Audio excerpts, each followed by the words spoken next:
kita masih lagi dalam topik kawal emosi, elak konflik. Memang makin panas kita punya kupasan pada hari ini dan kita terus pergi pada Kat. Okay. Kat, bagaimana rasa diserang pula hari ini.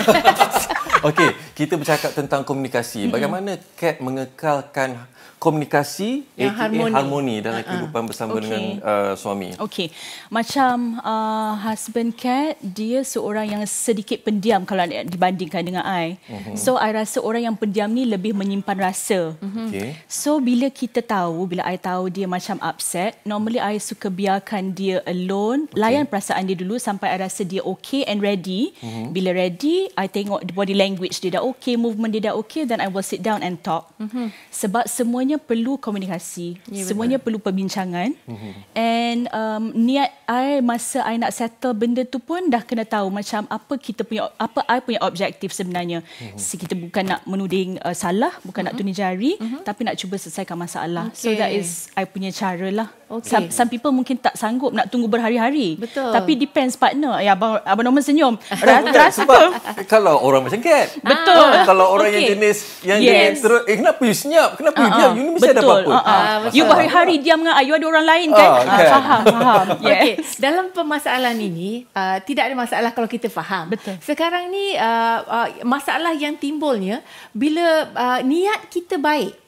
Kita nak bercakap macam, ini patut luahkan. Kalau tak luahkan, sakit dalam semua. Okey, perempuan selalu nak luahkan. Tetapi, niat yang baik tu akhirnya daripada luahkan, nak bercakap baik-baik, terus jadi gaduh. Kenapa timbul masalah tu? Okey, pertama, dua-dua tidak cukup jujur untuk berbincang. Kedua, sayangnya tak sama berat. Mungkin isteri lebih sayang pada suami, tapi suami tak boleh sayang isteri. Ataupun salah satu terbalik. Maknanya suami ada orang lain ke, isteri ada orang lain, kita pulang.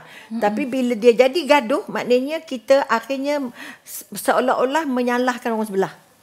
Kata kita cerita tadi, saya minta maaf lah, saya tadi jumpa kawan lama ajak minum gitu gini. Itulah. Kita cerita jujur, takut ada orang ambil gambar ke, jumpa dalam Facebook ke apa kan. Itu pun kawan sekolah contohnya. Atau dia ajak minum, tak sampai hati lah nak tolak. So sampai kita, itu boyfriend lama hang abah. Nampak tak? Jadi persepsi yang tidak jujur ini, persepsi negatif ini akan mematikan komunikasi. Betul. Okey, penilaian atau judgement yang salah. Kita kata, saya tadi pergi supermarket. Kenapa pasal supermarket? Depan kedai kan di Golf Street. Saya nak pergi supermarket pasal apa? Kan banyak benda nampak. Dia kan? Artinya dia nak mencari, dia nak tembak. Tujuannya, dia nak bagi kita dang. Sebab itu kita kata niat mesti betul-betul jelas. Sebab itu Nabi bercakap bila dengan isteri. Cakap selepas makan, lepas solat, lepas isyak. Masa nak tidur sembang. Hang cerita hai hang, aku cerita hai aku. Hari-hari buat. Mesti ambil apa kisah yang berlaku di rumah. Suami pula kisah apa yang berlaku di jalan dan sebagainya. Sebab itu satu ruang untuk menghidupkan suasana komunikasi. Bukan masa ada masalah je. Kita ni ada masalah je, tak ada masalah dan berkaitan tidur. Apa sebab itu? Tak ada modal habis. Tapi masa bercinta tak cukup jalan nak sembang. Nampak tak? Okey, macam Kat ni, Kat beritahu macam Kat bagi masa pada suami untuk dia mungkin dia nak meluahkan rasa dan juga perasaan dan sebagainya. Okey, bagaimana kalau misalnya kata sampai satu peringkat tu tak ada penyelesaian dalam kehidupan rumah tangga ni dan sampai masa untuk minta pandangan daripada orang luar, mungkin daripada keluarga terdekat, mungkin daripada kawan-kawan terdekat, tapi dalam masa yang sama kita kena fikir juga takut buka aib keluarga. Jadi macam mana Kat handle benda ni? Pertama sekali, Kat memang sedar orang Asia kita believe dengan aib sebenarnya. Tak boleh nak buka aib suami, aib rumah tangga dan sebagainya. Tapi to be fair pada setiap individu, kalau kita cari a third person untuk intervention, benda tu sangat akan membantu. Sebab tu kita ada counsellors, sebab tu kita ada best friend. So kalau kita rasa informing ibu ayah mungkin akan membuatkan ibu ayah pandang serong pada suami kita ataupun pada diri kita sendiri, dan cari a best friend yang you rasa you trust, yang mana best friend tu takkan buka rahsia you dan akan boleh membantu. Kalau you rasa best friend you belum cukup arif, then I rasa you kena fork out some money and jumpa a professional, a counsellor untuk bercakap pasal ni. Sebab kalau you nak fikir tentang aib saja, saya rasa sebab tu ramai orang unhappy and terperuk dalam sarang dia sendiri, terperangkap dan terperuk. Sedangkan you have so many options now, so many marriage counsellors around. Umi sebagai contoh. You know. So you kena bercakap, because kalau kita tak bercakap pun benda tu akan membuatkan kita bertambah benci. Sedangkan kalau pun suami dan isteri terpaksa berpisah sekalipun, you could probably remain friends kalau kita dapat intervention and a third person untuk nasihatkan kita daripada kita berpisah secara tak baik, secara gaduh. Yes. Bagaimana pula dengan pandangan doktor sendiri? Okey, kalau asas kaunselor, kebanyakan atau hampir, kalau ikut pengalaman Mila, katalah ratusan klien yang datang tu, kita tidak niat untuk dia suruh dia bercerai. Tidak ada niat untuk suruh dia bercerai, walaupun dia kena empuk, kena jadi sawah, kena jadi bola, tak apa. Sejauh mana kekuatan dia dengan Tuhan, itu yang pertama. Apa matlamat perkahwinan dia. Okay? Kalau ini dua ni jelas, matlamat perkahwinan saya nak dapat ini, nak bahagia. Maka apa yang kurang pada dia? Saya tak pandai masak ke, saya tak pandai memujuk ke, saya tak boleh nak selesai masalah ke, saya lembab pasal dalam banyak ni, atau saya malas masak ke, saya malas ngemas. So kita upgrade tu sebab saya buat coaching. Ada personal coaching 3 kali 4 kali pusingan untuk upgrade diri dia, apa yang kurang. Supaya dia tak salahkan suami. Suami kata saya begini. Okey, betul. Terima semua tu and upgrade. Kita bagi dia ruang dalam masa sebulan, okey, ya come back, tengok apa perubahan. Tapi, jangan nak cukup okey pergi biar ramai seorang, tak boleh. Okey. Counselor tugas dia minimize the problem. And then upgrade the skill, upgrade the strength. Tapi di dalam culture kita ni, untuk nak berjumpa dengan counselor ni sesuatu yang macam dah tabu, macam tabu cari. Itu dulu-dulu. Lah ni no more. Tak ada. Lah ni tak ada. Young generation no. Kalau you masih begitu, maknanya you masih di belakang. Betul. Itu yang Kak cakap tadi. Kalau kita tak cakap dengan third person, kita akan rasa terperuk. Ya, Umi? Tapi adakah, apakah stepnya? Adakah mula-mula dengan keluarga dulu, kemudian kawan-kawan, last baru kaunselor ke atau bagaimana? Tak boleh. Kalau keluarga yang tak memihak ke kita. Ada, kalau bagi ke mak mentua, dia sayang anak dia. Dia tak kata anak buruk. Dia tidak akan kata anak dia jahat. Walaupun anaknya memang berantu. Sebab kita kata breadwinnernya anak dia.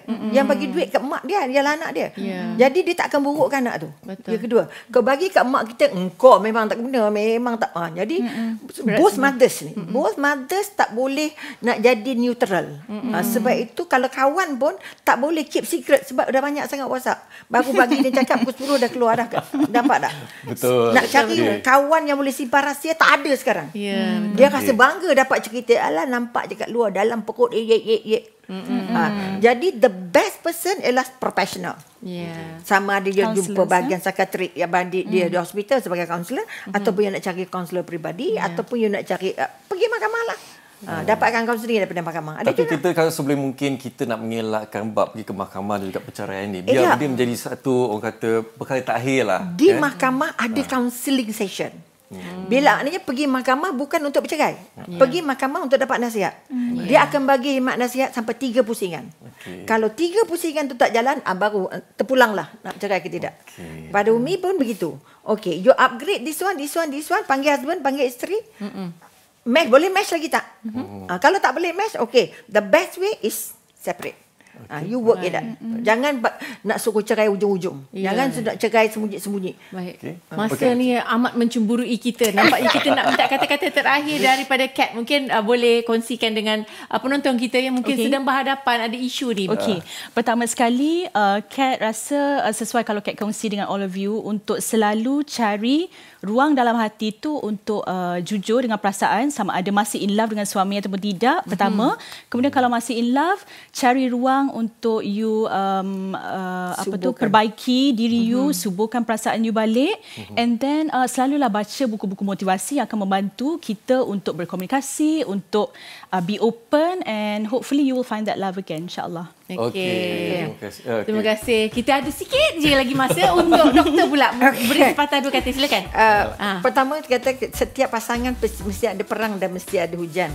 Maknanya dalam hujan kita main hujan, malam perang kita main perang. Bermakna tak boleh kata saya tak pernah gaduh, saya tak pernah ini. Maknanya sekali lagi, belajar untuk jadi pendengar, belajar untuk jadi penentu keputusan, belajar untuk terima apa saja yang Allah tentukan. Alhamdulillah. Sangat bermanfaat juga pada Dr. Robiah dan juga pada Katrina.